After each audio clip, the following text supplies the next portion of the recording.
federal judge just gave Republicans awful news in major Georgia election recount ruling. Republican voter suppression has been an increasing problem ever since a conservative-dominated Supreme Court invalidated a key provision of the Voting Rights Act of 1965 in a 2013 decision.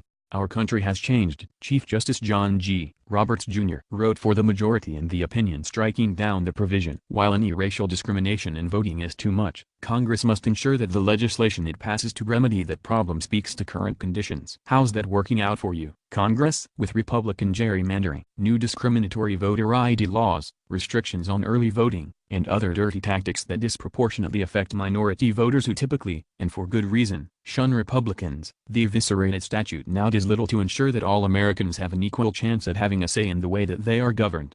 A perfect example of the consequences of the Roberts Court's ill-conceived ruling is now playing out in Georgia, where Democrat Stacey Abrams has been constantly fighting battles to ensure that the winner of the state's gubernatorial race is determined by a full count of all the ballots cast. Abrams has had to contend with the fact that her Republican opponent Brian Kemp was also the Georgia Secretary of State up until his resignation late last week and therefore controlled all aspects of voter registration and the conduct of the election despite the obvious inherent conflict of interest. Now the federal judiciary, albeit at a lower level, has stepped back into the issue of ensuring that the elections in Georgia, one of the 9 states originally subject to the provisions of the Voting Rights Act, are free and fair. U.S.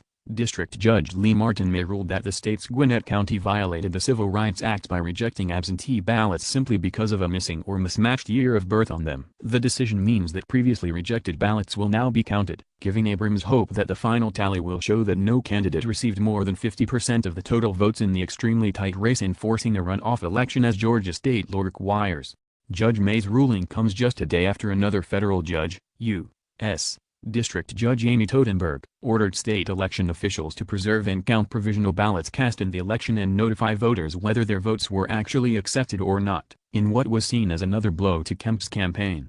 According to The Hill, May's order said Gwinnett County is hereby enjoined from rejecting absentee ballots containing an error or omission relating to the absentee voter's year of birth and has been ordered to count such ballots in this year's midterm elections. She noted that although the decision arrives in the midst of many hotly contested and highly publicized elections issues across the state, the relief granted by the order finds a narrow set of ballots should be counted. It's not just the governor's race that will be affected by today's decision. The race for the House seat in Georgia's 7th congressional district between Republican incumbent Rob Woodall and his Democratic challenger Carolyn Bourdeaux is also still listed as too tight to determine a winner. If today's ruling brings enough votes to turn the tide, Democrats could wind up with another shot at the Georgia governor's mansion and add another seat to their growing majority in the House of Representatives.